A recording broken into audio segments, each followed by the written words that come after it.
Hello and welcome, True North CFL podcast. I am your host, Jimmy Leach. You can follow me on Twitter at Jimmy Leach CFL. Oh, I'm that's Taylor different. Curry, and you can follow me on Twitter and Instagram at Taylor Curry SK. I'm Carter Kennington. You can find me on Instagram at Carter Kennington and on Twitter at Carter Doing Radio. And don't forget to follow us on our social media platforms. We're anywhere you can Google us and find us, True North CFL Podcast. We're on Spotify, YouTube, Twitter, Instagram. What else? SoundCloud. And I think recently, yes, and yeah, now we're on Apple Podcasts. So make sure you subscribe to us on there and follow us along this journey. yep, Hey, apologies, I did not know that was going to happen before recording of last episode. That was something we did spur of the moment. So yeah, we're just going to announce it now. We have added Apple Podcasts to our repertoire, so if it's easier for you to listen there rather than SoundCloud, YouTube, or Spotify, you can go there and check us out now. So, cool. this episode is going to be primarily about mostly post free agency because most of the big names have already signed, and we're going to talk about notable new signings from each team. So, we're not talking about guys they re signed or we'll do some honorable mentions of like some notable people that they brought in. So the Argos have a couple notable players. We'll talk about them. So do the Riders. A couple different guys. And yeah, we'll get into that right now. Without further ado. Let's start with the BC Lions. They signed Shaq Cooper, running back, Lucky Whitehead, wide receiver, and Marcus Sales, defensive back. What do you guys think? That's a fast bunch. I like the Shaq Yeah, Cooper yeah. signing. I think he's good, and yeah, Lucky Whitehead. He could be interesting with Mike Riley throwing him the ball, just hitting that, just running down the field and seeing what happens. That's true. And, Marcus Sales, which, excusing the one thing that happened in the West Final, has been one of the strongest defensive backs in the CFL as of late. And I think Yeah, he's going to keep that success rolling in BC, which is a shame for us. But just, I like him. He's a good guy, too. So just like I've talked with him once or twice, like ran into him at the Bomber store. He's a good guy, so I'm happy for him. That's good. Yeah, I like it because one of our needs for BC was a running back upgrade, and Shaq Cooper, man, he's an elite running back, I think. So it'll be interesting to see how he does in his new home in BC. Lucky Whitehead kind of lost his job a bit in Winnipeg, but I feel like there's still some potential there and could be a decent utility guy. And I Sales is mean, a legit DB, so Whitehead had shirt designs in Winnipeg that the Bombers were selling. oh, that's cool. So like not like just jerseys, like it was actually like a shirt release. It was like the Flash, but it was like a 7 at the top. Oh, okay. Yeah, it That's was a pretty cool. cool design. So like there was some real hype around him in the first half of the season, especially. Yeah, for sure. He was a guy I remember because he had this NFL pedigree coming in. He was like this super quick speedster, Mm-hmm. and yeah, and then he just kind of wasn't really used that much in Winnipeg. So it'd be interesting to see if maybe BC can find a use for him. And then yeah. another team that stayed relatively quiet in free agency was Calgary. They signed Canadian quarterback Michael O'Connor, and I'm so happy for that because it means Michael O'Connor gets a fair shot somewhere. And that is great news if you're a fan of Canadian quarterbacks. Well, exactly. Like I like that he gets to work with Bo Levi Mitchell and Dave Dickinson now. That's And really John good for him. Huffnagel. Don't forget Yeah, Huffnagel. exactly. So I just hope it doesn't get wasted and we do get to see him somewhere in his career start, where no matter where it is. I just want to see him start and play, be a good Canadian quarterback. Yeah, if you're looking to expedite your your level of performance, I think the best place to do that in the CFL, I'll say, is Calgary. I Yeah. was like unsure of myself, but I'm gonna stick with that. I'm gonna say like if you're looking to just like get better as a football player, I find that like Calgary always has that like diamond in the rough type of player. True. And Yeah, it's true. like yeah, as we mentioned there, one thing Calgary is good at is finding diamonds in the rough. And you look at their willingness to develop Canadian quarterbacks, like we saw with Andrew Buckley. They carried him on their roster for years, and he only left because he decided to pursue medicine rather than football. So I could totally see them doing that again with O'Connor and just carrying him. And even with Buckley, like we saw him grow into like a legit quarterback, not just a guy you brought in on third down to run the ball, or like a weird trick play. He was a legit backup quarterback, and some people thought he could eventually be a starter. And I think O'Connor isn't as mobile as Buckley. He's more of a passer, but I feel like he could eventually be that guy where he's like a legit backup or starter. Because again, he's a good passer. We saw a bit of it in Toronto. He looked good out there. He was not, he was not shy about chucking the ball. So, well, and with Brandon Bridge not being in the league anymore, he's kind of the Canadian face of Canadian quarterbacks at the time now. Mm-hmm. Yeah, him and Nathan Rourke are basically the only two right now. Brett Rippon is another one, but he's still in the NFL, so he's kind of still another guy in the background there. But for right now, those are our two Canadian quarterbacks, and there is another one in the pipeline. There's actually two that are going to be really good in the future, but as of right now and for the next couple of years, O'Connor and Rourke are going to be our kind of big hopes for the Canadian quarterback in the CFL as a starter. And I was surprised, honestly, when Ottawa didn't take him, because Ottawa needs a developmental quarterback.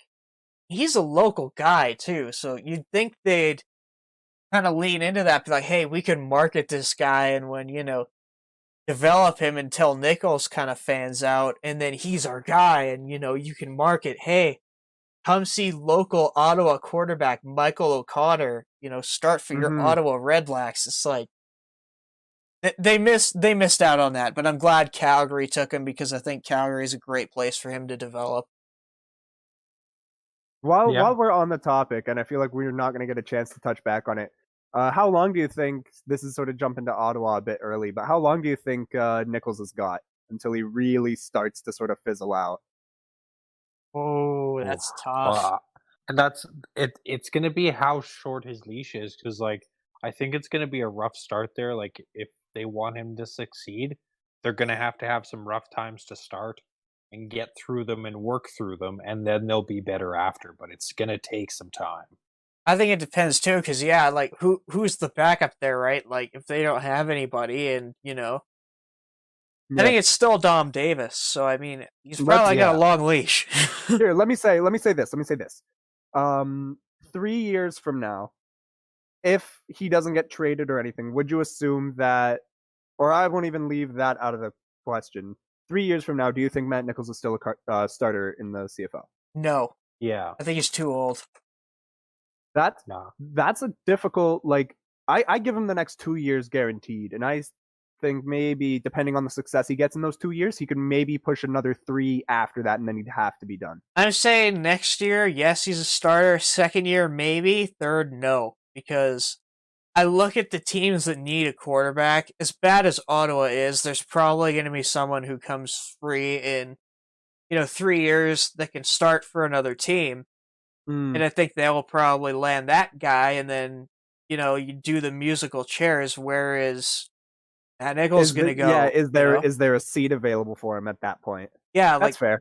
Maybe BC, but I feel like they might develop Nathan Rourke into the next guy, because he has such a similar style to Mike Riley. So, but he's had 2 years off. He is 33 years old going into this season. Yeah, like 3 years, he'll be 36. Yeah, like time is catching up to him fast. Yeah, and it's not going to slow down. So yeah, one thing that's interesting. One thing that works to a point for Matt Nichols, though, is he is not a scrambling quarterback.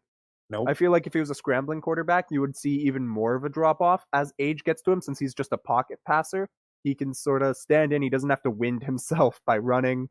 Like Calvillo played for a long time. He was a pocket guy. Oh, for But sure. But I mean, we'll not see. everybody's, Tom Brady or whatever. Like, you look That's at a true. guy like Darian Durant, right? Like, he was really good for a really long time, and then when he hit a certain age, he just fell off a cliff. Like when he got Yep. traded to Montreal.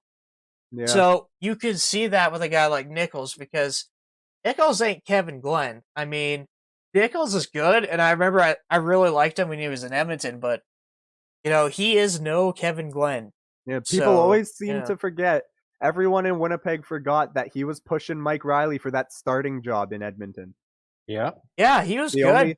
The only reason why Mike Riley, well, not the only reason, but the main reason why Mike Riley got the starting job was because Matt Nichols got hurt, and during the injury time, Mike Riley was amazing. So when Matt Nichols came back, there was no real point to even test it out, because if it's not broke. For sure. Yeah, exactly. So speaking of Edmonton, let's get on to Edmonton. They signed Kevin Brown, linebacker, and if you're wondering who that is, he was starter for Ottawa in 2019. It's actually pretty decent. And then you got James Wilder Jr. coming back out of retirement. Yes, sir. I'm excited for that. Me too. And then they brought back Aaron Grimes, which is nice as well. Oh, they also brought back Darrell Walker too. He signed with Edmonton.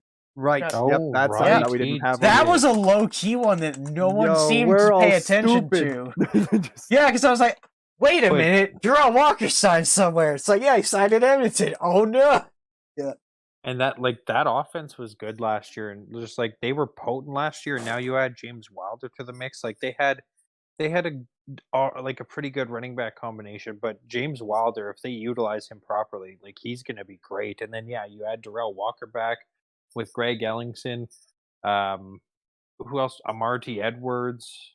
Trevor Harris. Rodney Smith. Exactly. Yeah, Trevor Harris throwing the ball. They got a scary receiving core, man. It was. They just need a name. They really did. They did seem like the team that was one more piece away. And now that they've got two big pieces at minimum, three. I don't know if you'd count Kevin Brown as one of those big pieces, and you might be able to count Aaron Grimes, but Wilder and Walker. That's big. That's huge. Yep. Yeah. I want to see if their rookie Vontae Diggs can take another step, because he came in at will and beat out Santos Knox for his job. Was an absolute stud in 2019. So I want to see if he takes another step forward. And then for the guys here, James Wilder, I really like. He was criminally underused in Toronto, so I feel like he's going to have a bit of resurgence wherever he went. Before, I thought that was going to be Montreal, but now it's going to be Edmonton, so it's going to be interesting to see kind of what happens with him. And we all know what Darrell Walker can do. He's arguably the best receiver in the league. Yeah. So the Edmonton Elk, as most rumors are pointing to. Yeah, let's talk about that. What do you guys think? I don't the like name it. should be. I mean, I was really excited for the name Edmonton Elite, but I learned that was already a football team name in Edmonton. So Yeah, what? Wait, it is? Yeah, there's like a minor league. Oh, that's the Alberta Senior League, probably. Yeah, that's the one Will Art Elite. played in before he went to the CFL. Yeah. And so you don't want to rob them of their shtick, even though that's an amazing name. True. People disliked Edmonton Energy, but I think that would have been better than the Elk. I don't like the Elk. Edmonton Eagles would have been better, and it's if you're afraid of ripping off the NFL, we've already done that. The BC Lions and the Detroit Lions. So who cares at this point? It's already on fire. Yeah, I would have gone with Eagles personally. I liked Empire, but I get why they don't want to do that, because the goals of political correctness kind of shift, and you don't want to have Empire as your name, Yeah, I felt like that one was a bit odd to be it's got ties to colonialism, but it's I think they're just being they're being What do you mean? extra careful. Well, they're known as the evil empire, so it's why not embrace that and be we're the Edmonton Empire, And if you make some all whites for away games, it could be cool. It would have been cool. Yeah, I would have been down for the Edmonton Empire, but I mean, I guess Elk makes sense because historically that has been a name they've used. So it makes sense, but I mean, at the I same like the time. Edmonton. I like the Edmonton Elements. It just sounded like newer, like Elk. Eh, Elk to me just sounds kind of boring, but Elements, they could do stuff with that in If my you mind. hear a football team named the Edmonton Elk, I'm not gonna lie, it really does remind you of a name that would probably be around in the '60s. Like, Yeah, like it just sounds like like an original team from the 40s or the 60s or yeah, something. I guess. I mean, I'm okay with it. I would have preferred Eagles, but I want antlers on the helmets now. I want to see that if we're getting the Yeah. elk. And reportedly, they filed a trademark for the elk already. So, and I I mean, I mean, will say though, that mascot choice is gonna be so simple, right? Yeah. well, apparently they're Like, replacing one of their mascots, and I don't know which one it is, but they surely have to. I think it's Right, gonna yeah. be They the have a polar bear. bear. Yeah, it's Yeah, gonna be they'll the get rid polar of the bear. polar bear Because for they're like, sure. oh yeah, we're gonna replace one of our mascots. One's a football, one's a bear. Take a guess. Yeah, You you know? definitely get rid of the bear. Yeah, poor bear. But I mean, I get it. And then now that we have passed Edmonton, let's get to Saskatchewan because this is a long list here. They signed Canadian offensive lineman Evan Johnston, both Justin and Jordan Herdman Reed at linebacker. Canadian twin linebackers, man, that's cool. They brought back Micah Johnson, brought in Larry Dean to replace Solomon Aluminium, and brought in Canadian defensive back Godfrey Onyeka. And then honorable mentions to, again, not known guys in the CFL, but signings that I'm personally excited about. Mason Fine and Sharon Peak and Sammy Coates. So let's Okay. get Yeah, into The let's get Riders into signed some of Sammy these. Coates, Yeah, we got Sammy Coates, man. the wide receiver from the Pittsburgh Steelers. Yeah, man. Oh, I didn't know that. Well, that's a really good signing, I hope. But I'm excited about the Larry Dean signing. It was really unfortunate to see Cam and Solomon get away from us, and Larry Dean is a good replacement. I've been jealous of him watching him in Hamilton play and Edmonton. Sorry, so yeah, he's going to be a good addition. Oh, for Yeah, I sure. mean, I've not got too much to say on this. I mean, there's a lot of good guys on this list, but it's just like, it's a lot. It's a lot of guys, so you're gonna have to. I feel like it's gonna be fun to see if Saskatchewan has a honeymoon phase or a building phase at the start of their year, where it's like, are they gonna just hit the ground running, or is it gonna take like 3 games to sort of figure out how Yeah. everything works? Oh, for sure. I think it's going to be pretty seamless. I mean, Evan Johnson slots right into Dakota Shepley's old spot, and then I think you run a rotation of the Herdman twins at will to replace Judge. And then, yeah, I think that's pretty much how it's going to go. And then obviously Dean replaces Solly. And then, But it's hoping too that they can live up to the hype and the potential and be just as good as Cameron Judge and Solomon Aluminium. That's what I really hope. oh, I think Larry Dean's legit. The Herdman twins. Oh, he is for sure. The Herdman twins are good. Like, if you've seen them play, they are legit. Now, see, I had troubles. Now, are they special teams or are they actually They can starting play. linebackers? They both Okay, can good. play. Cool. Yeah, like Jordan played. He started for BC at middle linebacker a few times, and it didn't necessarily work out. But I mean, I think it's going to be easier at will because when you're the middle linebacker, you're kind of the quarterback of the defense, right? You have to call everything. Whereas if you're a will, you don't necessarily have to worry about that. You can just play. And everything I've heard about these guys is they're ballers. So I mean, Awesome. yeah, that's good to hear. And then, yeah, Justin started in BC. Jordan started in BC. Justin played for the Argos. And he was pretty good there. He started both at will and he started at middle linebacker. So, yeah, I think that's Okay. why I think it's going to be a rotation of the two there. Yeah. And then what else do we have here? But yeah, Godfrey Onyeka is an interesting one too, because what do you do with him? He started some games at defensive back. We have Eli Buka, another Canadian defensive back. does this open the door to have a Canadian starting DB on the Riders? Very well may, it seems. Yeah, I mean, we'll have to take a look at it. It's gonna be a fun thing to watch, though. Oh, for sure. And then, for those of you wondering, who's Mason Fine, who's Sharon Peak, and Sammy Coates? I mean, these are guys that, in the CFL scouting community, Mason Fine is a guy who's been known about for a long time as a guy who could really be a good player in the CFL just because he's a small quarterback. I think he's under 6 feet. He's a little dude, but he's a great passer, and he's, played against big schools and has a nice resume. So he's a guy that reminds me a lot of Kevin Glenn. Like that's when I look at Mason Fine, I see, like, if he hits his ceiling, he's gonna be, the second coming of Kevin Glenn. That's kind of how I see him.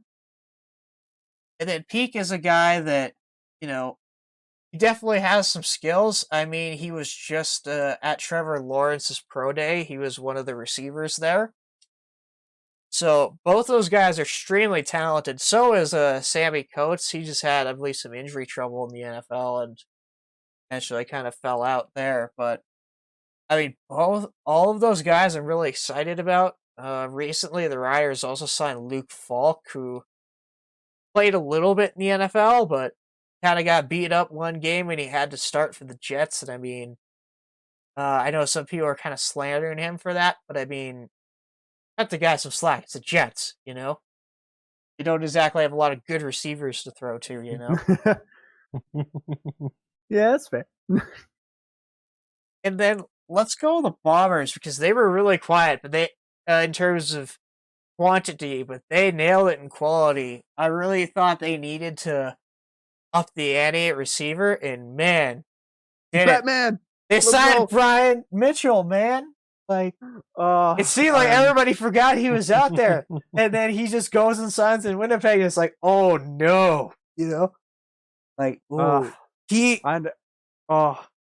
excited. I'm excited because, I mean, even if the injury, if the injury boogeyman comes back and attacks Caleros again, we've got Sean Maguire, and even though it's a very limited, I think he only took 3 snaps last year, but one of them was like a 50-yard gun that was almost right on the money. So having another quarterback that is willing to, just lob it up is going to be so nice to watch. Oh, man. Yeah, Brian Mitchell is such a good receiver. I still think you guys need a better backup, though. So I think you'll probably get one from us, because one of my bold predictions for the Riders is that we're going to cut one of Franklin or Isaac Harker, and they're going to duel for the backup spot. And then those other young guys are going to battle for the third string, because we currently have 6 quarterbacks. It's a bit much. We literally just released one, too. Like, we signed Luke Falk and released Justice Hansen, but, I mean, like, still, that's a lot, That's So, a couple, yeah. I think we're going to have one experienced backup. Obviously, Cody is the starter. You have one young guy as the third string, and then you have one on the PR. I think is what we're going to do. So, yeah, I feel like Franklin or Harker, they're going to duel it out, and then the loser, gets cut.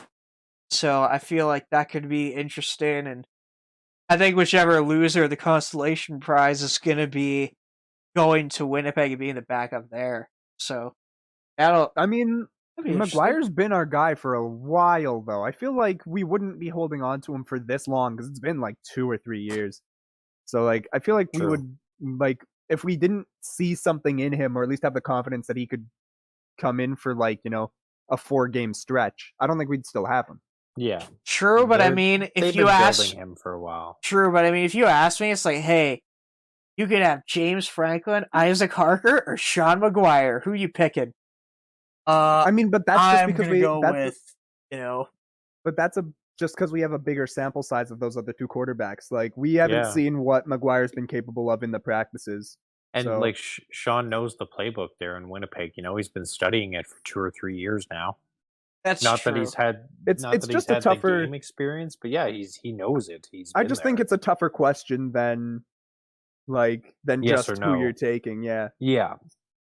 I guess, yeah. I don't know. I feel like they might need a more experienced backup at Winnipeg because we know No, and we know Kolaris is going to get hurt. It's basically an inevitability, dude, So I mean, that's why, like, if there was a team for him to be in, it's gonna be the team that has Jamarcus Hardrick and like Stanley Bryant on it, But right? is Yeah. Chris Strebler a free agent in the NFL now? Chris Strebler. I think he's still with the Cardinals. Let me just check real quick. I'll check. Chris Strebler. Let's see. I think he signed a futures contract, but I don't know. If anything happens, he's still with the Cardinals. Come back to Winnipeg. Okay. Yeah. So he I feel probably like wouldn't he be coming would. back till mid-season. Dang, he signed a $2 million deal? Yeah, man, he's down there for a while. Yeah. Well, I mean, Yeah, good well, for until him. the end of next season at the But least. fully guaranteed, 0. That's Damn. wild. But look at this though. Like this past year, he made $780,000, which is 0.4% of the cap.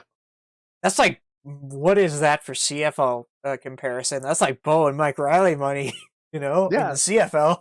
Yeah. So yeah, and he's a backup that played like what, 2 plays and a couple of special teams plays. He started a game. He started a game. He started that last. He has 1 touchdown. Yeah. I mean, there are better quarterbacks you probably could have picked from the CFL, but I mean, I'm still happy they picked a guy and he threw a touchdown, This is a rough one, though. Contract ranking 114th out of 117 at the quarterback position. Yeah, so he's making good CFL money, but not good NFL money. Yeah, I mean, that's fine, though, because, again, like, he's not a guy you expect to be making... Like, they're not going to hand him the bag, Yeah, that's true. Yeah. And then we're going to move on to Hamilton now. They're a team that also didn't really sign many people. They made one good signing. They signed Keontae Evans, which, I mean, good for them. He's an excellent defensive back, and Hamilton's already got a great secondary, so... I think he's played there before, too, so, yeah, just good signing. Or was he just in Montreal? He's been in Calgary and Montreal. I'm not sure about Hamilton. I could be mixing him up with somebody else. They also... Who just retired? Rico Murray, that's who it was. Just retired for them, so... Be interesting to see if maybe he fills Rico's spot or what happens there. Now let's get to the team that has been the busiest out of all of them. The Toronto Argonauts. The boatmen. It's like they got a desk full of blank checks and they're just handing them out. I mean, the best of the logos in the league. Don't at me, or do at me, and I'll prove you wrong if you come at me with anything else. Do at him or the podcast. Please do so. And then let's get to who they all signed that's known in the CFL. They signed John White, which is good because they had no running back, and I'm not kidding. They literally didn't have anybody with CFL experience, so yeah, good to see that they got John White. Eric Rogers and Cordero Law, they got to trade with Calgary and then proceeded to sign them. So, great move for Toronto there. Absolutely. They finessed Calgary, too. They didn't get, who did they get? Calgary in that trade. Didn't they get, a late draft pick? I think, like a 4th or a 6th round draft pick, I think. Yeah, something like that. Holy crap, for those two, that's a good move. They also got Jerome, who is like a DB/Sam linebacker, but he didn't sign with Toronto. He actually went and moved on to Saskatchewan. So, yeah, overall, great trade for Toronto, And then they got Charleston Hughes, who... Didn't you make a good picture for that, Taylor? Remember? I made one, just for fun, but sucks to see him leave from Saskatchewan. I think he'll still do pretty good in Toronto. Oh yeah, for sure. Yeah, you can't say he won't really. Yeah. He's a nice guy, so it sucks to see him go. Yeah, but he still led the league in the last season we had, so I think he'll do really well. Toronto needs whether the team to get does. pressure too, so Yeah. Good move to get him and Law. Like, that's Could help scary. and it could help somebody like Cleon Lang too, because Oh, they'll be Cleon Lang's in doubling up. Ottawa now. Oh, sorry, but anyone else on that defensive line, they're doubling up on Charleston Hughes now, and that's gonna help the other guys for sure.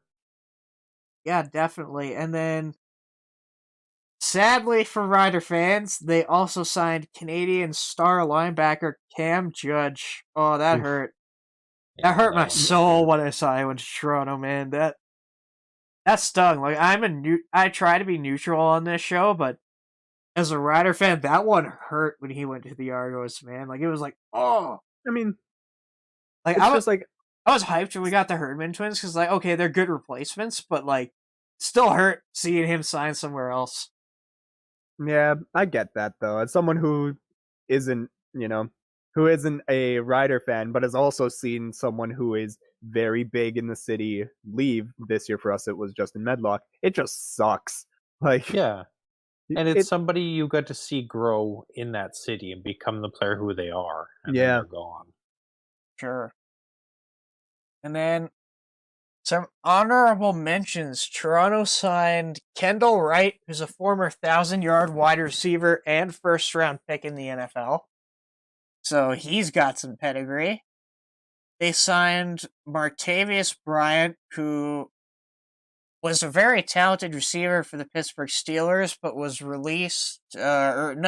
suspended indefinitely for marijuana use. And then his cousin, former Clemson quarterback Kelly Bryant, also signed with the Argos. And very recently, they signed Sean Oakman, who's an absolute beast. So that's going to be nice to see him play. And another former first-round pick, Shane Ray, formerly of the Broncos, also signed with Toronto. So yeah, they weren't just active with the CFL guys; they were active getting like guys with pedigree from down south. So Toronto's going to be really interesting to see them. Yeah, I remember when they did this a couple of years ago. It wasn't this big, but they got flashy on free agency day, and I'm just hoping for the city and the fan base sakes that they actually do something with it and produce a playoff productive team. For sure, like I look at a guy like Kendall Wright. He didn't really have any baggage, or drug issues like Bryant kind of had with his marijuana use and suspension from the NFL. But he's a guy that I look at. He was a 1,000-yard receiver in the NFL. Like, this is a guy he's still young too. I think he's still in his mid or late 20s. So this is a guy that can play. So I really hope that. I think he's the guy that's most likely to do well of their pickups. Martavius Bryant, I think, will play extremely well too because, again, before being suspended, he was a very talented player. And then Kelly Bryant, I know our prospect expert James was pretty harsh on him, but I mean, he's a talented quarterback in his own right, so it'll be interesting to see what happens with him. And then we'll move on to the Red Blacks.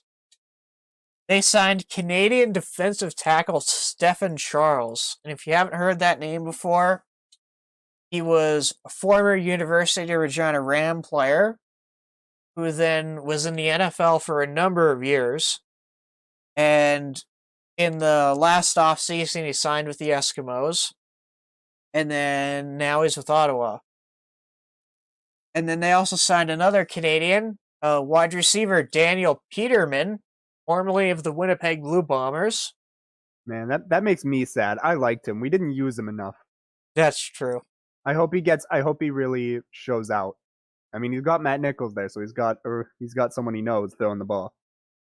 And then they also signed linebacker Micah Awe, so that's a nice addition to replace Kevin Brown. I mean, those are some upgrades. I mean, that interior for Ottawa, Cleon Lang and Stephen Charles, that's scary.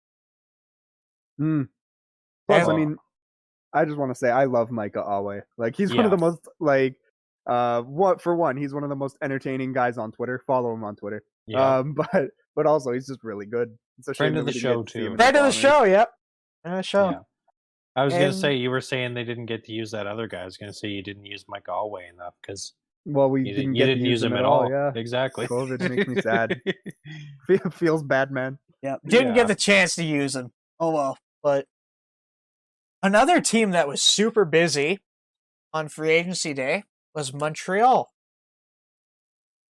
They signed Canadian wide receiver Natea J, defensive end Nick Usher, oof, and then Almondo Sewell, defensive tackle. Huge. Regis Shibashu, formerly of the U of Montreal. So that's Danny Machocha bringing back one of his former star players there. Chris Aki, Canadian linebacker. They brought back Patrick Levels and brought in Canadian offensive lineman David Foucault. That's good. I like those signings. Sewell's going to be big there, and I think Ajay will have a really good year there too. And Patrick Levels and Chris Aki there too. They had a really good free agency day, signing really good key Canadian people. Yeah, I feel like people don't talk about Chris Aki enough. Yeah, Yeah, they he's don't. underrated guy for sure. Yeah, Yeah. And then Regis is a guy I look at. He was criminally underused in Toronto. He was a big receiver at the U of M, and for some reason Toronto put him at fullback. I have no idea why.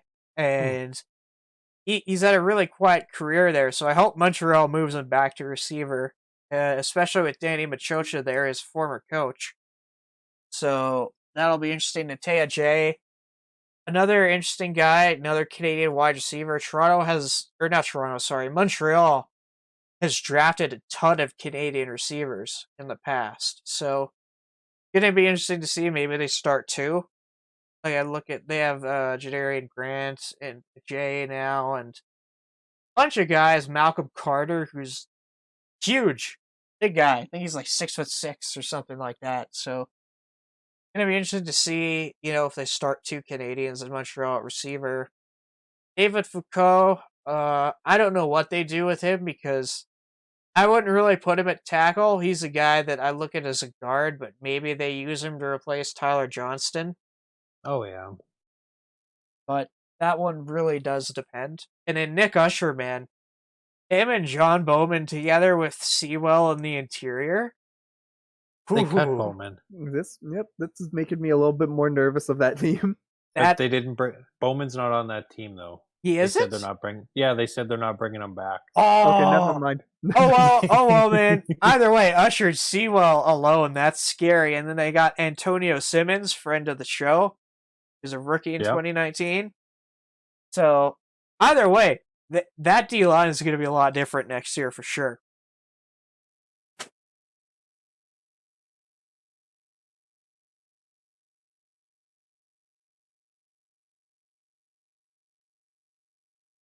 So now that we've gotten through all of the signings by teams, let's look at some key guys who are still left as of the day of recording, February 21st.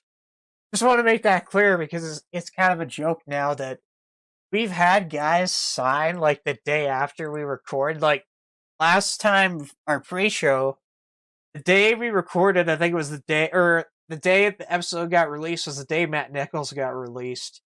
Yep. Yeah, It was like, That was oh the day no, yeah. the QB swap happened. Yeah. yeah, like that hurt. But let's hope that doesn't happen. Knock on wood. Oh, it's fingers gonna crossed. I know, but As soon as this episode comes out, Henoch is signing someone. That's my call. yeah, it's gonna be like tomorrow morning. Henoch Mwamba signs with blood, and then we're gonna. Yeah. Speaking of Henoch Mwamba, he's our first one we're gonna talk about. Some potential destinations I have listed are Winnipeg, Hamilton, or Ottawa. What do you guys think? Yeah, I could. My personal thing, like he's got a family in Montreal, like that's where he's from. So I think he'd try to stick close. So I could see Hamilton with Larry Dean going, or Ottawa potentially.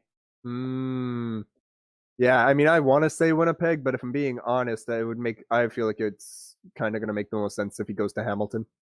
Yeah, I'm on that bandwagon too. I think it's most likely to be Hamilton to replace Larry Dean. It would be nice to see him and Big Hill together, though, for sure. I'd love Yeah. that. That'd be crazy. That would make the defense outside of their secondary one of the most stacked defenses with that line and those linebackers. Could you imagine if you combine Saskatchewan's secondary with Winnipeg's front seven? Yo, would can we just be split unfair. Yo, you want to split a Grey Cup next year? Yeah, because we'll take the best pieces from each I'm team down. and combine them. I'm down if you're down. The logo's gonna be the Saskatchewan thing, but instead of an S, it's a W. Like, and we'll have the field behind it. Yeah. Green and gold kick Edmonton out of the league. Get them out of here. They don't count anymore. No doubt. Done. Make them switch colors to like the Eagles colors in the NFL. Oh yeah. And then that's a good one. And then let's look at Justin Medlock. I think he's likely to retire, and that's what a lot of sources around the league are saying. He's looking at retirement. I couldn't really see him going anywhere else. What about you guys? Yeah, I'd say the same. Like, it's retirement or Winnipeg. That'd be my guess. See him packing up and moving somewhere else to play. Yeah, there's no real point for him to go anywhere else. He just won. And it's Exactly. and if he wants to retire, why not do it when you've won? Like, he's on top, he's getting up there in age. He might think that, like, honestly, he might think that Winnipeg might be like, what, we got like maybe 2 years left on our current thing, then we might have to blow it up and rebuild. He might just say, screw it, time to get out of here now. Yeah, Yeah. that's fair. And Like- then we'll move on to Canadian kicker Brett Lowther. I think with him, he's said he's not hearing offers from CFL teams. He's just looking at the NFL right now. So he's a guy that maybe I could see. I think more than likely he's going to return to Saskatchewan. Yeah, I could see that. As long as, nothing works out in the NFL, he'll be back in the green and white. Yeah, I mean, again, just kind of makes sense, doesn't it? A lot of these ones, like, you don't really have to argue for all of these because we've pretty much just taken them and said, where does it make sense? So Exactly. What's the logical fit? And speaking of Yeah. that, Ricky Collins. This is a guy that I've hardly heard any talk about. Put some respect on his name, man. He's a 1,000-yard you. receiver, you know? Like, yeah, this dude, he was formerly with Edmonton. I can see him going to Saskatchewan. That's my hot take, because that is Roosevelt's spot that he was in last year and got 1,000 yards. So I could see him going there as a younger option, or Ottawa, because Ottawa desperately needs high-end receiver talent. And why not bring in a 1,000-yard guy who's relatively young like Ricky Collins? No, especially after they lost Rhymes last offseason. See, I want him in Saskatchewan bad. We had him here before, and I was really mad when he left. Well, when they let him go to Hamilton. He was a 1,000-yard receiver in Edmonton last year. He can ball out. I really want him back in the green and white. I don't know how much space they'd have for him, but yeah, I think he's a good guy. I don't want to miss out on him. I mean, yeah, I don't know really to add here. When you're talking about former Saskatchewan guys and that, I can't super comment, but I mean, like you said, over 1,000 yards receiving, you got to put respect on him. Pound for pound, one of the most underrated wide receivers in the game right now. No doubt. And then let's go to Matt O'Donnell, the 6'11" offensive lineman, formerly of Edmonton. I have him written down as going to either BC, Ottawa, or Calgary. Where do you guys think he lands? Yeah, I'd see BC. We talked about this before the show. He's from BC.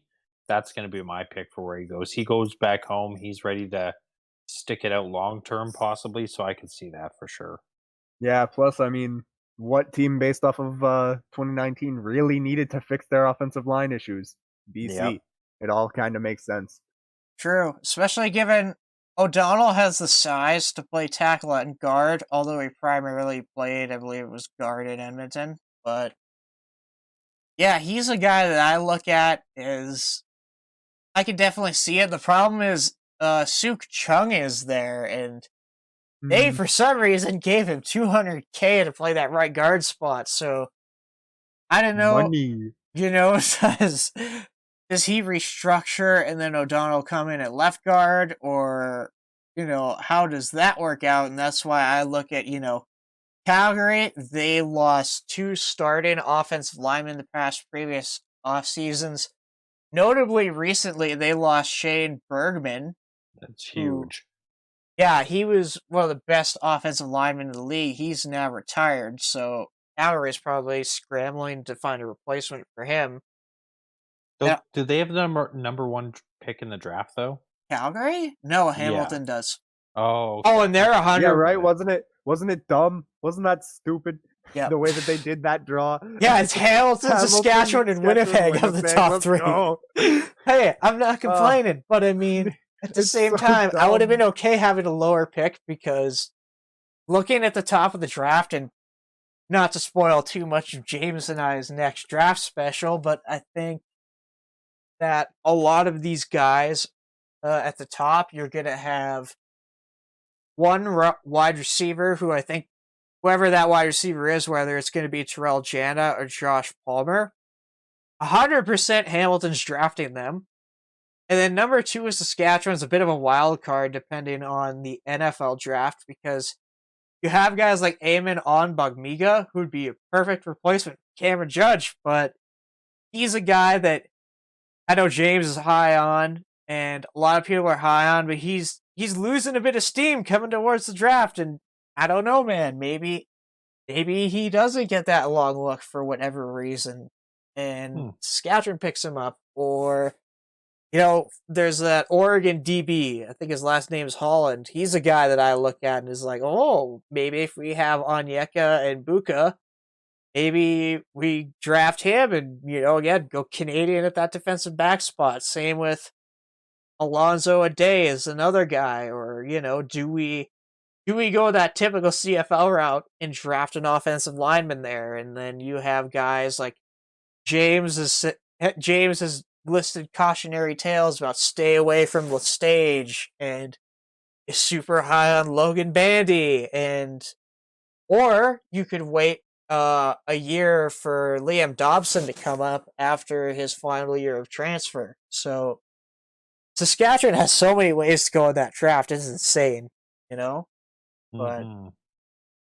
yeah, I don't know, man. It's definitely going to be interesting to see the CFL draft. But yeah, I don't know with Calgary. I don't know who they are gonna replace Berman with. There really isn't that many people, Yeah. And then another guy I look at, another Canadian offensive lineman, but this guy's more of a tackle, whereas O'Donnell's more of a guard, is Tyler Johnston, formerly of Montreal. Again, we have the same kind of 3 teams listed, but given that he's a tackle, where do you see him fitting in? I could see Ottawa. That'd be my guess. Just they had O-line issues last year, and I don't think the tackles were their strong suit, so I think that could be a good landing spot for him. Yep. I mean, BC or Ottawa, I feel like these guys who have, these guys are holding all the cards right now, because, those teams need good offensive lines. And so waiting, probably just bidding up the price a little bit, I'd guess. Oh, for sure. Probably just between those teams. Well, the interesting thing is, I've heard that the free agent money has gone down since it started rather than turning into a bidding war, which is a bit interesting. But I kind of agree. I think looking at Tyler Johnston, he's probably going to go to Ottawa, because Ottawa desperately tried to have 4 Canadian starters on the offensive line last year. And given that he plays tackle, I think that might be a good fit. Back to Matt O'Donnell, I think Montreal's a spot for him too, because everybody forgets they lost Trey Rutherford. He retired this offseason, so I could see a guy like O'Donnell maybe going to Montreal. Yeah, that's a big loss, and you got to get someone good to fill that place. Yeah. And then, but yeah, Johnston, I feel like Ottawa is the most likely spot for him. But now let's go to Mcleod, Bethel, Thompson. For him, I feel like Ottawa or Toronto most likely, or I guess Winnipeg, anywhere that's really in need of a veteran backup. But I know right now he's kind of hunting for NFL opportunities, and he has a connection with Jacksonville. So Oh, yeah, that'd be interesting. Yeah, I read that last week too, but I'd say if he does, come back to the CFL, I'm gonna say Toronto or shot in the dark, maybe Winnipeg. Yeah, just for a veteran backup, but I could see him going back to Toronto just to compete for that starting spot. Like to me, Arbuckle isn't a number one guy, so I could see him going in and competing for that job and winning it. I mean, it's tough. I like maybe there's a bit of personal vendetta there that's keeping him from going back to Toronto. Because Could like be too. Yeah, you're maybe. telling me like that's even though personally I would go with Matt Nichols over Bethel Thompson. I know that's not the case with some people here, but like no, but like think about it. In your head, you played out of your mind. It didn't result to wins, but you were getting touted as like a really good quarterback in the CFL. Yeah. He And was then all of a second in sudden- yards. Yeah. All of a sudden, this guy comes in and takes your spot from you? Like, no. What do you mean? Like, you saw me play. You saw me ball out. Why is that not enough to get the trust here? Yeah, exactly. Like, go to he a different didn't- team, show out for them, show Toronto that they screwed up. Yeah, he didn't get offered this, like, they weren't like, hey, like, yeah, you balled out. We want you to be our guy. Here's the money. Here's the keys to the franchise. Like, let's go. Let's do this. Yeah. It was like, okay, have fun in the NFL. We're going to trade guys and cut guys and see what happens. And now Exactly. they got Arbuckle and Pipkin as their quarterbacks. I know it's weird, man, with what's going on with him. I feel like Ottawa could be the only real landing spot, or Winnipeg. I think because you're right. He might have something against the Argos. I mean, he did Yeah. play in spring league, so he's going to be a bit more, ready to go probably than some of the other guys who haven't played in a year. So it'll be interesting to see if he can leverage that into a, again, maybe back to Toronto, compete for that starting job or duke it out with Nichols, but instead of in Toronto, like it was last year, it's Ottawa, So it'll be interesting to see what happens with him. And then American linebacker Dion Lacy. For him, I have Winnipeg, Hamilton, and Ottawa. And then right now, though, he's kind of in the NFL hunt moment. Yeah, he probably wants to try to get back to Buffalo. We didn't get the opportunity to see him in Saskatchewan, and I really like that. So I'd have a random shot in the dark of Saskatchewan, but I could see somebody like even Winnipeg or Hamilton with Larry Dean going. Yeah, if they don't get somebody like Henoch Mwamba, I could see them trying to go after Dion Lacy for sure. Yeah, Dion Lacy is in no means a consolation prize. Like, I would say, like, I would like to see him in Winnipeg. Of course I would. But right now, like, I feel like I feel like he might actually get back to the NFL. I think he could too, yeah. If I'm being real, that's what I think. But yeah, that's what I got on the brain. I think if he signs with a CFL team, I think Hamilton might be a likely spot. I feel like maybe Winnipeg, if they want to have a nice compliment at will, he could be an option. And then Ottawa just needs more talent on that defense, so it makes sense that he might go there to replace Kevin Brown. But I mean, right now he's looking for an NFL job, so probably a while before he signs anywhere. Yeah. And then last but not least, we have Craig Rowe, formerly of Winnipeg.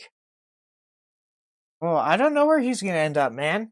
Like, I have Sask and Edmonton, but I feel like anywhere they really need some depth on the defensive end area probably could use him. Yeah, you have Saskatchewan there. I could see him there with, Zach Evans is gone. I know he's interior, and then you lose Charleston Hughes too. Yeah, he could be a replacement. But somebody I just want to say too before we kind of end the list is Alex Bazzy. Is he signed anywhere yet? I don't think he has. Yeah, you're right. Alex Bazzy, so man. he could really bolster someone's team too. Yeah. I'd be down to have Alex Bazzy on my team. I mean, Any day of the week. yeah, for sure. I'd love him in Sask, but we'll see what happens there. Craig Going Rowe, back I'd love to have to him too. But yeah, going back to Craig Rowe, like dude's a starter. Like he could start on a lot of CFL teams right now. So, sure, there's a couple it'll- spots where he can go. it's interesting to see where he'll go. Definitely. And then before we get into our COVID activities, let's talk a bit about signing bonuses and salary in the CFL. I know we were talking about this before the show. We were talking about more or less why salaries aren't revealed. And so let's kind of pick that conversation up here. Yeah. Well, it was started out by saying like, players are getting paid very poorly in comparison to other sports leagues, and the CFL's kind of scared of showing those numbers off because it's like, I don't know, like the players actually know, or the players don't know. Actually, that's what I meant to say. The players don't know, for the most part, that their numbers are private, which is a shocking thing. They don't like talking about it, but they like when I've asked players how much they make, and they've told me Google it. And you just can't. Yeah. So, Well, no, you go. Mike, do you remember when we went and saw the commissioner last year, and then we actually asked the question? We asked the commissioner, like, would you ever make salaries public? And all the fans there, like, laughed and snarked at us. But then I remember seeing it all over the place months later. People were asking, like, should the salaries become public? I remember that too. You're right. Yeah. Yeah, and those guys took our question. But people laughed at us when we asked that question originally. To be fair, I didn't ask that question. You did, but I mean, me or my brother did. Yeah. Yeah. Luke Molander, who was there, called me. I was like, "Yeah, you with the notebook," and because I was writing everything down for the podcast, right? That was funny. Exactly. Yeah. Good times. Yeah, good times. But yeah, as for salary, I don't know. I feel like we should know most of them. I remember Looney Cap used to be a thing, but I think they shut down. So we don't really have a source to know the numbers now. It would just be nice to know, like for example, as a Rider fan, where we stand right now, and so I could I'm obviously not like the GM, but it'd be just nice to know that, okay, we have X amount of dollars left. Yeah. Oh, they could be looking at this guy or this guy to fill that spot. That was the thing guy. that I saw on Twitter. I forget who it was. Like a sports, it was like a radio sports guy was saying like it would have been nice for the CFL to show their numbers, so that way every single player talk doesn't end with being like, oh well, we'll see what happens if they have the cap. Like exactly. That'd be all everything's right. a giant question mark because we have no idea what's in and out of the realm of like reality or possibility. Yeah. Now that'd be a cool compromise though, to see like the team's numbers, not the players. Because if the players don't want to reveal what they're making, okay, whatever. Yeah, even just show but that the teams, the salary, like yeah, why show not? the salary cap is $4.9 million, and the Riders are at $4.02 million right now. Exactly. Just show me something like that. Yeah. It doesn't have to be a player. Just show me a dollar figure, or just like, they're 80% of the cap is taken. Just something. But no, every league is so transparent about it, except for our league. That's true. Even the leagues that don't pay a lot, like the MLSE, it's like you probably find how much those guys are making. WNBA, unfortunate. Like, those leagues ain't paying much. But even like the spring league, like those, like the little leagues, like the XFL, the XFL, the AAF, you knew what all those guys were making. It's like we've been around for 100 years, and we just don't know what. Like we found out what Mike Riley was making. Everyone made a big deal when Casey Printer signed $1 million deal, but we find out from third parties, not the league. And I mean, what was I gonna say? It's not like the CFL is paying players less than the AAF was.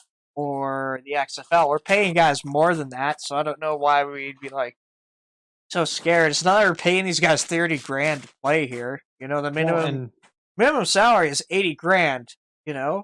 So it's not like that's nothing. That's a good amount of money.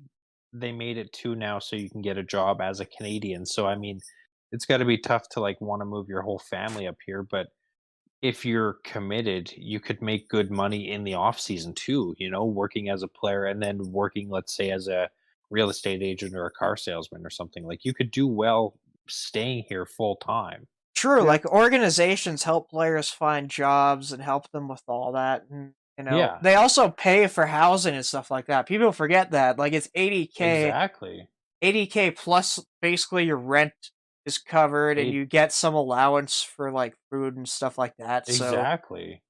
you On know, top of your paycheck. yeah, so the salary might not be, great, but again, you got to remember these guys, are also getting money for rent and, other utilities and things like that, right? Well, and So, I'm not going to name the player, but there was a player on social media all the time a couple years ago. He'd put up, it would be the end of the season, and he hadn't even cashed a game check yet. And he wasn't like a number one guy either. He was an old lineman, but like he showed like 7 game checks that were uncashed just because he like planned out his finances so well. it's pretty sick. And then, yeah, for signing bonuses, how do we handle this problem of guys getting cut who are owed bonuses like the next day? Like you look at Yeah. Matt Nichols, who was owed I think it was a $200,000 signing bonus, and they're like, "Nope, you're gone." Like how do It's how do we counter that? I don't know if you can. like the Like, only you'd have to guarantee it, but then teams would be more cautious signing people and wouldn't give out as big of bonuses. like what freaks me out about it is that like you can't just pull the day closer because it just changes what day everyone's gonna get cut on. Exactly. Like, it's a very difficult thing, and like, I mean, it just seems like these guys are just not honoring the contracts that they're putting out, which is a shame. Even Well, though like technically they are and all that. It's just like, come exactly. on. But that's the only way you're going to change it in the player's perspective is if you guarantee a signing bonus or something that you put Yeah, it in the contract that you can't, if you get cut, you still get that money, or you get that money no matter what. Yeah, exactly. yeah. Like I was just thinking of the funny thing where Darian Durant took a 70K roster bonus and then dipped from the But that's Bombers. like That was any player, funny. any other player Yeah. in the league would do that too, given that opportunity, because Oh, they for know sure. you have to take the money in this league when Yeah, you get and I the mean opportunity. that's something that I never like. I was disappointed that we didn't get to see Darian Durant in a blue bomber jersey because that would have been fun. Yeah. But I don't blame him for doing what he did, even though it happened against Winnipeg. Doesn't matter to me. Get your money. And like I think if I was him in that situation, I would have done the same thing. It's no Oh, yeah. offense, but yeah, like a free 70 grand, you're gonna take it. Yeah, like anybody who criticizes Darian Durant for that, it's like put yourself in his shoes. It's like you're debating retirement and you got a 70K bonus coming up. Maybe Well, wait a week or two before you make that decision. exactly. And it was a big kind of FU to the league. It was just like, you guys Yeah. do this to us on a weekly basis. Now I'm taking one back. Mm-hmm. Sure. And I have heard proposed solutions to this, like making bonuses guaranteed after a certain period. So, say you sign, player X to a 2-year deal, bonuses in that, first or second year are guaranteed, or, maybe you put a salary cap on bonuses. So, maybe teams aren't scared of paying that guy $200,000 in one giant payment. Maybe it's, they pay you 2 bonuses of, 100 grand, like one right before Yeah. training camp and one now, like something like that I feel like is reasonable and probably doesn't scare teams as much. I don't know. How would you guys feel about something like that? I mean, Yeah. Go ahead. I feel like that's one of the things you have to do. It's either that or you make the bonuses like a sign. Like, it's either that or you have to set it up so that there are only signing bonuses. Yeah. Like, it would have to be like you have your base salary, you have signing bonus, and you have player incentives, and that's it. Yeah. Like, that's the only way, that or the way that you described is the only way that we can counter this. I would say if I was in the Players Association, make bonuses not count towards the cap, but make them guaranteed. So that way teams are like, oh, we're way over the cap. Let's just cut this guy because he's due a bonus, next week or something like that. Or, maybe this guy, like Nichols, was there for a full year, and then they cut him when his bonus was due, with the new rule. Maybe, okay, he's played a full year for us, the bonuses in that offseason are guaranteed or whatever, and I they're would not counting towards the cap. So, I'd like to see the possibility for players to be able to file for something and get maybe not the full amount, but like let's say you're supposed to get a $200,000 bonus, you get cut right before it. You like are able to go to the Players Association and they go head to head with the league about it, and they've got to pay like a quarter of it back, plus they still lose all that money in the cap. Well, the thing that kind of irks me about it too is, especially with Nichols, is MLSE is probably the deepest pocketed owner in a league that I can think of, because I look at the other owners, most of them are multi-millionaires. I think there's like one or two multi-billionaires in there, and then, MLSE is a multi-billion-dollar sports conglomerate who owns the Raptors, the Leafs, and MLSE and the Argos, and I think they own another team. So $200,000, that's pennies to them. Like the salary cap in general for the CFL, like $5 million for a multi-billion-dollar company, that's nothing. Well, do you know how much? One thing that what I think the league needs to try and get more money from? They need to get more money from their TV deals. Oh, 100%. Do you know how much they make for the TSN deal? I think they make $45 million. It's $5 million per team per season. I thought it was more than that. I thought it was $54 million or something like that. $5 million per team per season. It'll get bumped up on the same if it's the same deal. I'm assuming it goes up, but like right now they're at $45 million, which is kind of ridiculous. I mean, I'm taking that from Bob Irving in Winnipeg. So if that's wrong, then that's his number. I think it says it's around $50 million. Deal. So you're probably right. Maybe it's $5 million per team, and then $5 million to the league itself. Maybe, like that. But you think about that. That's just like, it's basically the TV deal covers your team's salary, and then everything else goes to the stadium and all that. You need more money. Exactly. We can't be a gate-driven league anymore. Like every other league is starting to move on from that model, and the CFL needs to get with the times and start doing that too. And that's what I'm scared of, is this upcoming season. Like I'm really hoping we get one, and they say we're going to by Labor Day or something. They said that last year. Yeah, they did. If there's no fans in the stands and you're not getting the numbers that you need, it's gonna, like, they're gonna say it's not worth it and they're gonna shut it down. I'm really worried for that. I think it hinges on the government and their ability to get the vaccines rolled out.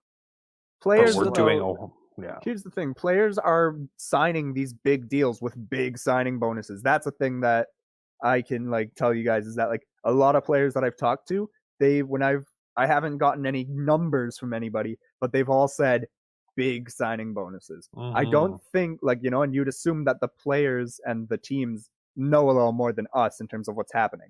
Yeah. So if they're doing all these big signings with especially big signing bonuses, then I feel like we have to be going ahead, right?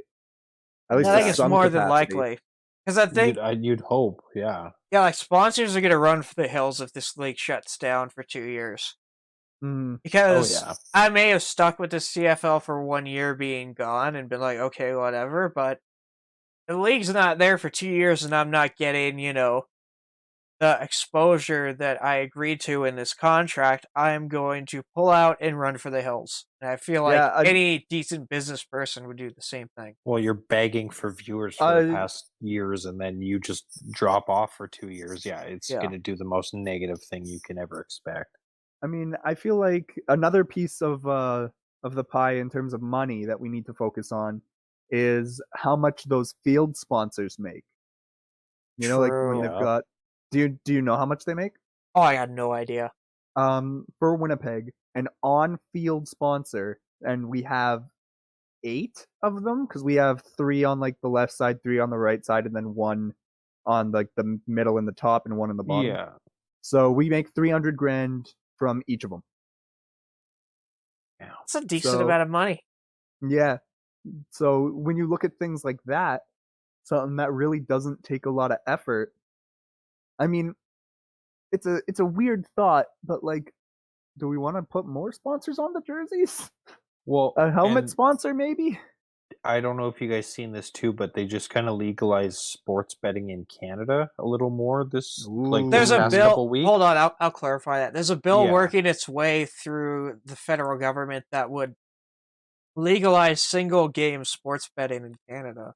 Which some people think would be huge for the CFL. Because Wait, I mean, that yeah, wasn't legal before? No, Well, you like, could you only could- do like 3-game parlays or whatever. Oh, like in the- James knows okay. more about that. I'm not 100% sure, but that's how it was explained to me. I was okay. No, now that you say that, I was kind of wondering. Like, I did some of that stuff, like in the 2018 playoffs. Mhm. I decided I was like, oh, I'm gonna go get some lottery tickets, and I was kind of shocked that you couldn't just do one.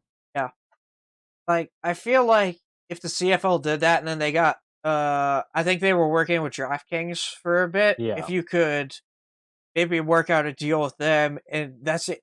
Gambling is a huge industry in sports. Like, it brings in billions of dollars. So for the There's so CFL many- to be able to bring in, single game gambling, because let's be real, they only play like, 4 games a week, So Yep. it is harder with like a 3-game, minimum or whatever, 3-bet minimum to, be able to bet on CFL games. So if you have that single, bet being legalized, and the CFL gets a share of that money, that's potentially millions of new dollars going in the CFL's pockets. Exactly.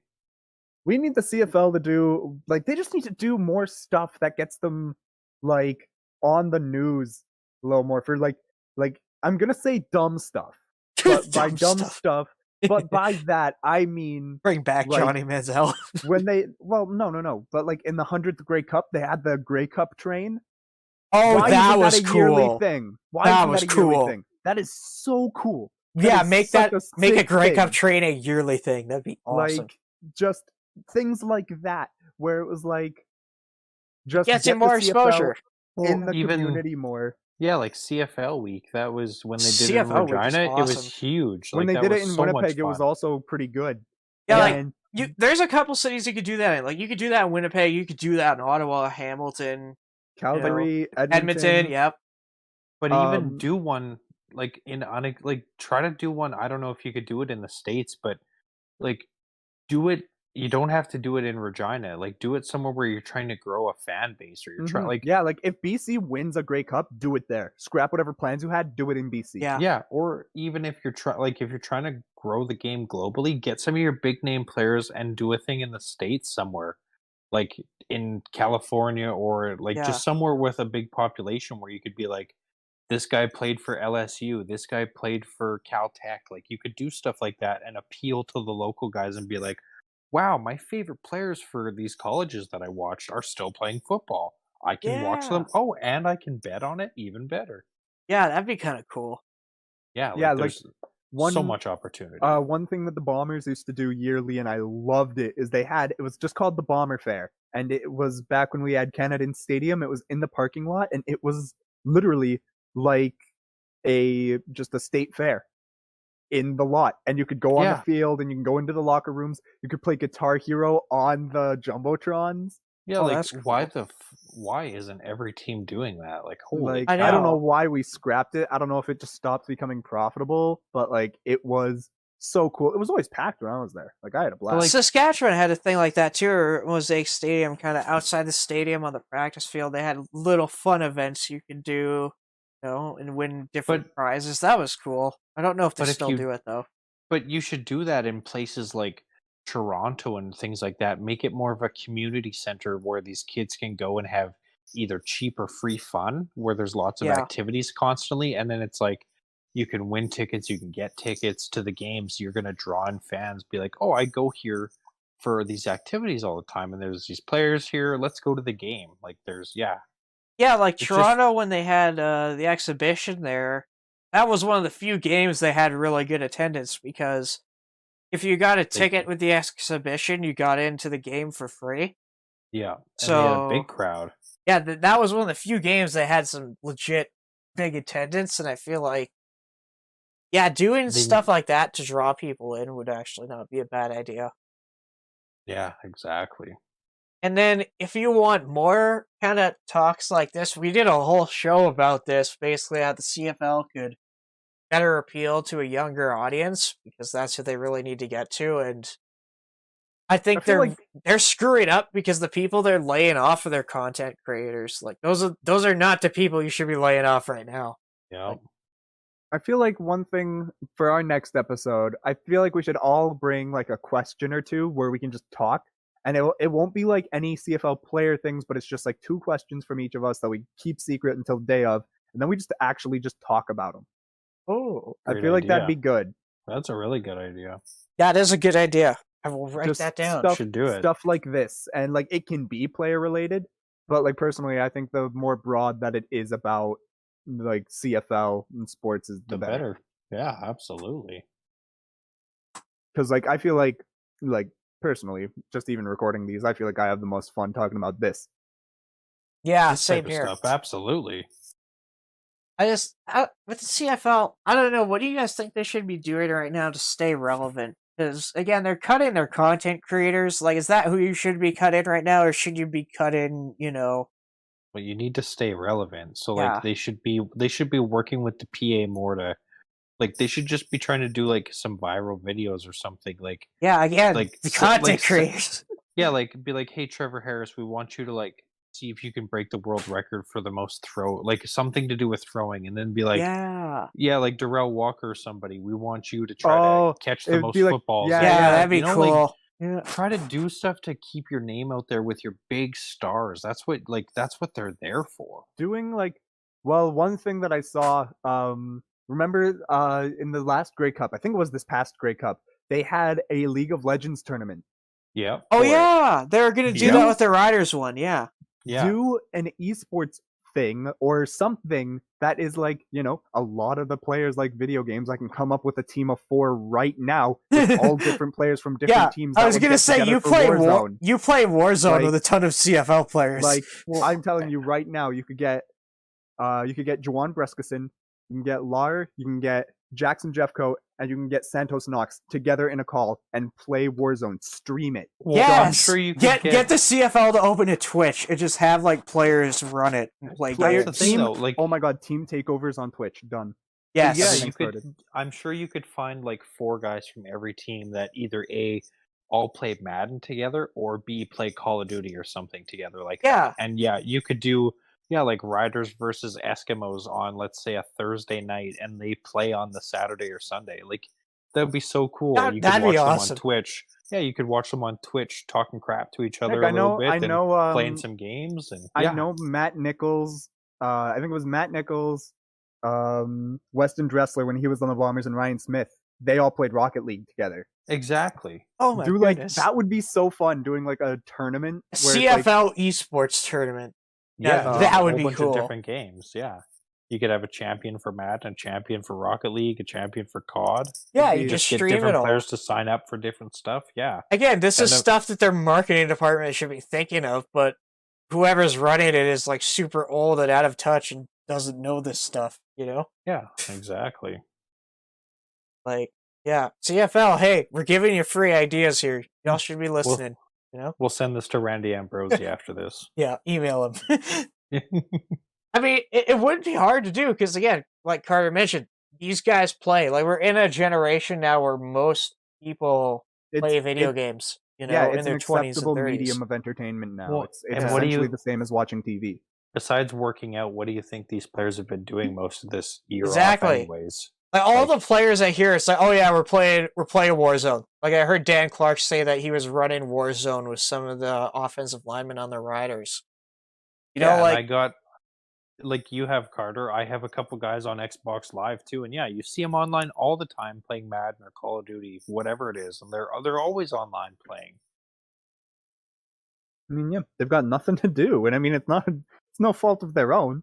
but it's just that's what it is right now. Yeah, Why not take advantage of it? Exactly. Yeah, take advantage of the situation. Be like, hey, we can't play real games, but hey, we're gonna go play some Madden. Yeah, I don't know, stuff like that.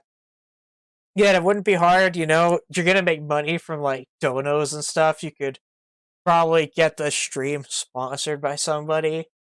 Oh, of course. Yeah, they could get anybody, one of their CP or somebody to sponsor it for sure. Yeah, like, does the CFL even have a Twitch? Like, I'm gonna look. Probably not. I doubt they have a Twitch.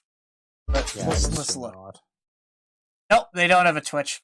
Yeah, there you go. Again, see, like, Ooh, their let's take marketing it. their marketing needs to enter the new generation. It hasn't yet. Where We should take their Twitch. Let's take their Twitch handles. take their Twitch and make them pay us. No, we're not that mean. But let's take the Twitch and actually start utilizing it. Why not? Hey, I mean, Carter, if you want to start up a Twitch with CFL players, be my guest, man. But yeah, I don't know. I feel like that'd be a super easy thing. And again, their marketing needs to move into, the now. Whereas a lot of the stuff they're doing is, very 10, 15 years ago. Yeah. It's not fully caught up with, how things are right now, which, like, you could find the NBA on Twitch. The NFL was streaming games on Twitch where they had personalities, like, commentating the games, and you could watch them with people. I thought that was so cool. Like, why can't the CFL do stuff like that, Get some Canadian streamers who like the CFL, get them to watch a couple games with their audience, and then some of those people will watch the games, or buy merchandise and things like that, Just expanding the audience and like the range of your audience. Exactly. Like, that's what you need to do. It's like the CFL always sits here and they're like, why can't we get to the younger masses? What's going on? Meanwhile, they're on TV only. And it's like their Twitch, or they don't have a Twitch. Their Twitter is like obsolete. Their YouTube is dead. Their Instagram is barely active during the season. Like, it's my cousin gets more views on TikTok than they do. Like, when free agency broke, they're like, it's free agency day, we're ready to go. And every reporter was breaking the news. It took them 2.5 hours until they made their first tweet about free agency. Yeah, like I was following 3 Down Nation. I was following 3 Down during free agency. I wasn't on any CFL site. I had to go to 3 Down Nation.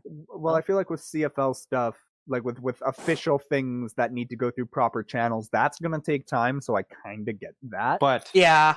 But you can retweet like journalists saying stuff, right?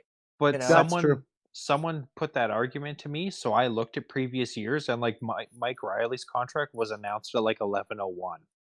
They had stuff lined up before in previous years. Like, as soon as free agency broke, they had signings. And we seen it as soon as 11 o'clock hit. Justin Dunk sent out like 15 tweets. This guy's here, this guy's here, this guy's here, this guy's here. Yeah. Because everybody knew. And like, the league knows, okay, we need to cross the T's and dot the I's, but it's official. And nobody's going to care if they're like, if they say, okay, this guy signed here, and then he backs out of the, all they'd have to say is like, just unretweet the tweet. Contract. Yeah, exactly. Or whatever. Like, yeah. Or this guy backed out of the contract. He's still a free agent. Like, exactly.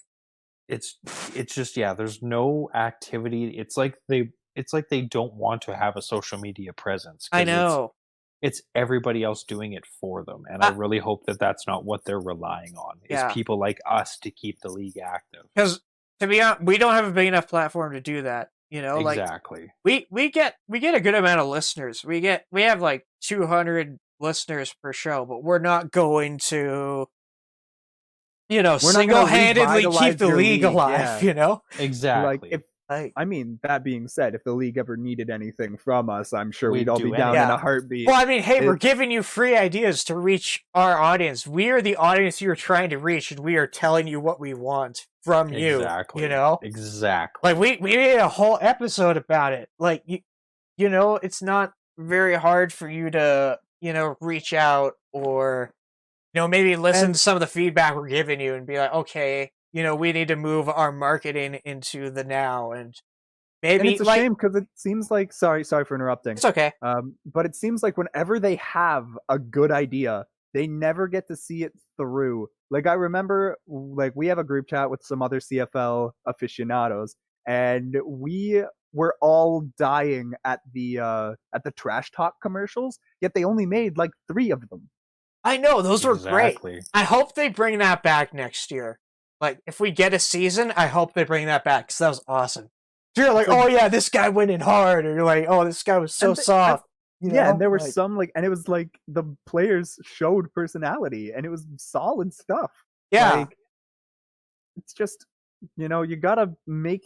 I don't even know anymore. It's just, yeah. It's just, again, like, even stuff that we did as a podcast, like our highlight videos got thousands of views, and you're telling me game covers. The video game. Oh, the video game covers were another one. The riders. Yeah, like we had a lot of great ideas just as a podcast brainstorming stuff, and I mean we're a group of like 5-6 people doing this, Yeah, but you think like just the video games, like Cody Fajardo tweeted our picture and he said like, what do you guys think? Would you guys buy a CFL game? We had other players reaching out to us saying like, this is great, the CFL should do this. Like, yeah, or hey, could you do one with me on the cover or whatever? Like we had a couple guys do that, and then and it's the CFL, they sit there and wonder why they can't get with the younger audience. But like, there are so many people out there that have ideas, and they just look at it and go like, "Oh, well, it's not in the budget. Like, we can't figure out the money for it." Yeah, or they dismiss you because it's like, "Oh yeah, what do you know?" It's like, well, for starters, I'm a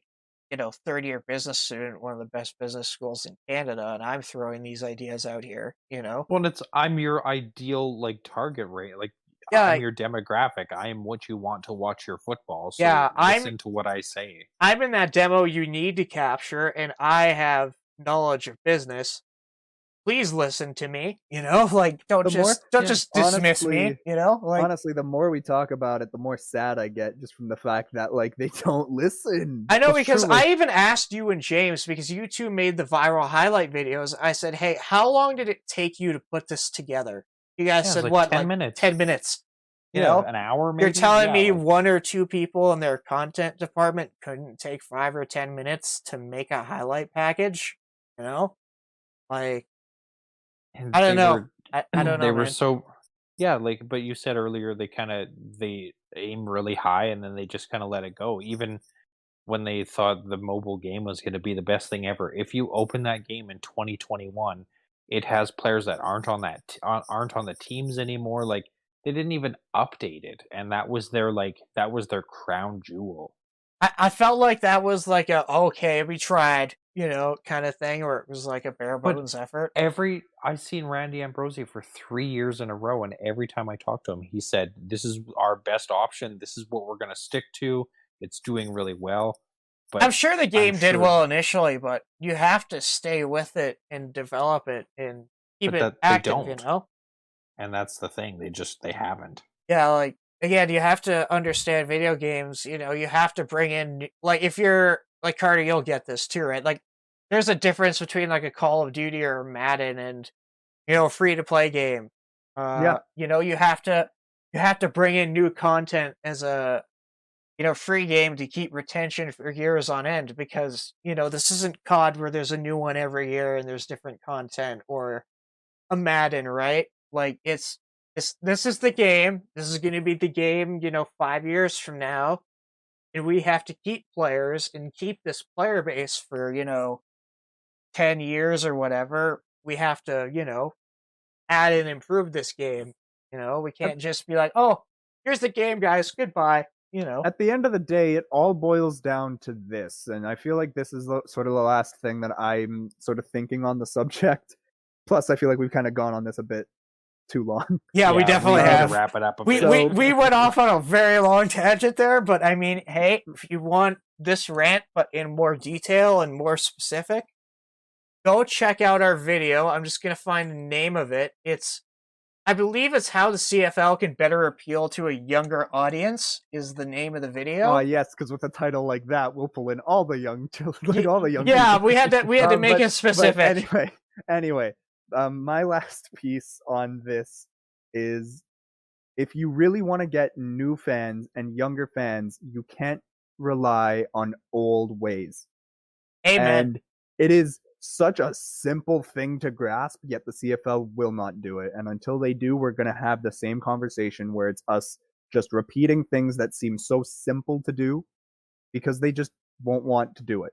I don't know if it seems risky to them or not, but that's how I feel. It could be risk. Some businesses are often scared of, trying something new and the fear that it'll fail, right? But at the same time, you have to. Same time, in the business world, it's adapt or die. That is how business works. You can't do the same thing, or you'll end up like Blockbuster. Like, do you really want to end up like Blockbuster CFL, or do you want to be Netflix? Like, it's your choice. Who do you want to be? So Blockbuster could have bought Netflix. They could, yeah, exactly. They could have bought Netflix, and you know what they did instead? They laughed them out of the building. They said, "This idea is totally unworkable. This will never be a thing." And who's laughing now? But exactly. yeah, and if you want to see our thoughts on that, we have a video up all about that in full detail. So I would advise checking that out.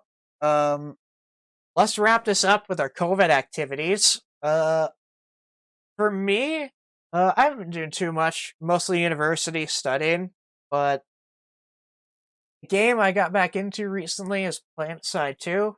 It's free to play, so it doesn't cost you anything but your time to try it out. It is a first-person shooter unlike any other, and when I say that, I'm not being facetious, this is what I mean. Picture this, 1,000 players plus on a single map, and you're fighting for sectors of that map, and then whoever has the most territory at the end of the countdown wins.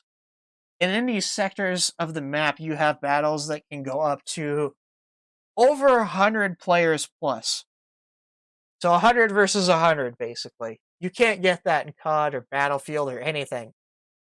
And again, this game is free to play. It's on PS4 and PC. Highly recommend checking it out. It's a ton of fun. It's like an even larger Battlefield. That's how I would describe it. It's super fun. Got a bit of a sci-fi element, but if you're not into that, there's different factions. You can choose some more realistic than others. So they each come with their own benefits. So again, highly recommend checking out PlanetSide 2. Free to play. It's on Steam. Really got no excuse. Cool. I'm going to say my COVID activity has been WandaVision because it's taken over, the past 7 weeks of my life, but the last 3 or 4 have been really intense, and quite a lot of what I have on my brain is just trying to figure out what's going on between week to week. So, yeah, if you haven't watched it, make sure you do because it is a great show. Yeah, that's what I've heard. Everyone that I've talked to who's seen it has all been like throwing compliments its way.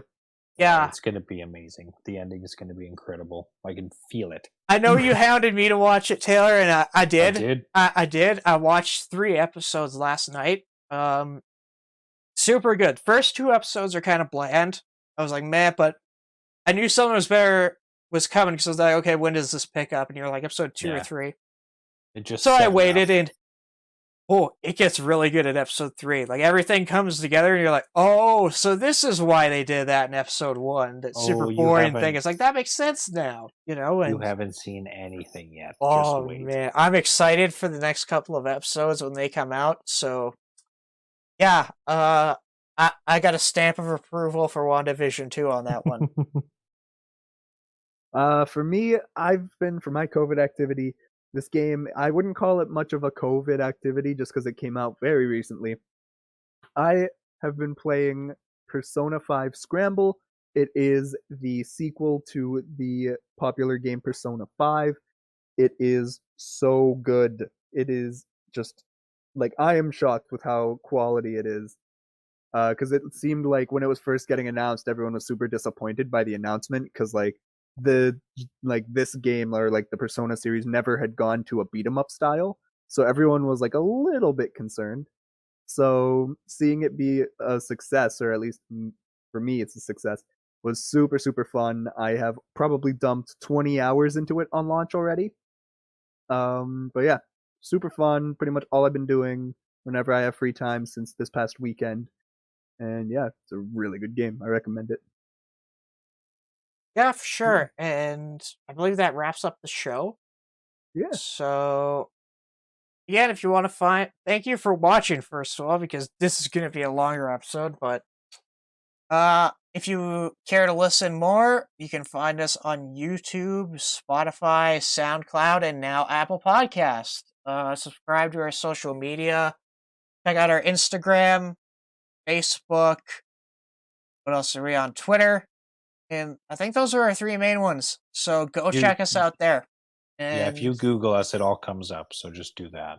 Yeah, Google's your friend, but just in case you're on those platforms, definitely give us a follow. And that wraps up the show. Thank you for listening. This is the True North CFL podcast signing off.